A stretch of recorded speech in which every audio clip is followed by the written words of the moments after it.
1806. Le duché de Saxe-Cobourg vit des heures sombres.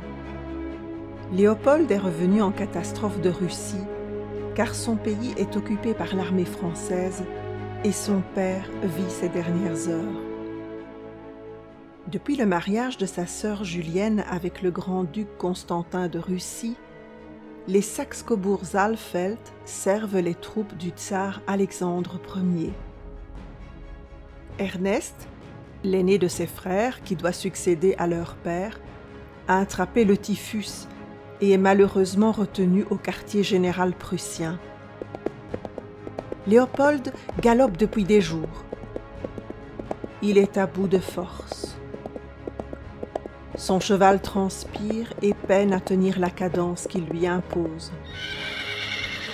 Il traverse des paysages de désolation. Des fumées écœurantes montent des bourgs mis à feu par l'armée française.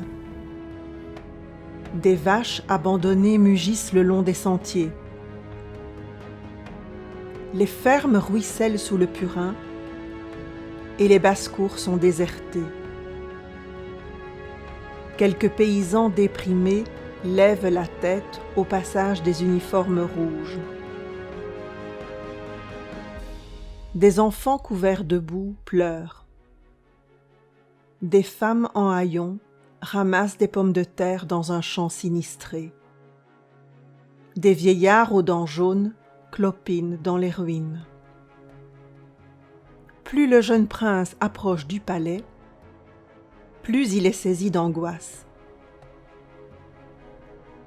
La cour du château est déserte. Il entre dans le hall avec fracas.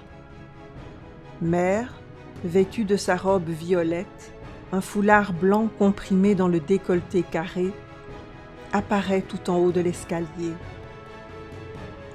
Retenant ses larmes, elle se blottit dans ses bras.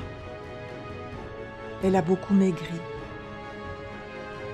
Léopold se libère de son étreinte, défait sa ceinture et abandonne ses armes au beau milieu du couloir.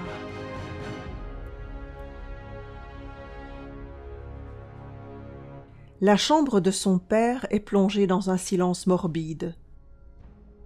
Les rideaux sont tirés. Les ministres sont alignés le long du mur ouest et le pasteur est assis à côté du lit du mourant. Leur visage vacille à la lumière des bougies. Ça sent le suif et le renfermé. Léopold claque des talons et retire son képi à plumes. Il s'assied au bord du lit et prend la main de l'homme qu'il admire tellement entre les siennes. Mère a pris place sur la chaise du pasteur. Ensemble, ils disent adieu à ce mari et père tant aimé. Les jours qui suivront seront graves et les funérailles discrètes.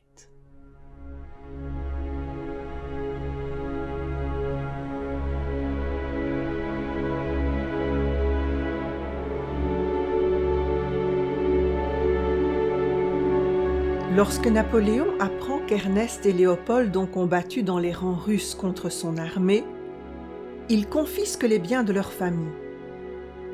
Léopold et sa mère sont confinés dans une partie du château et vivent de peu, accompagnés par quelques rares domestiques. Pendant ce temps, Ernest recouvre la santé. Après de longues négociations et l'intervention du tsar, Ernest rentre officiellement dans sa capitale en tant que nouveau duc régnant.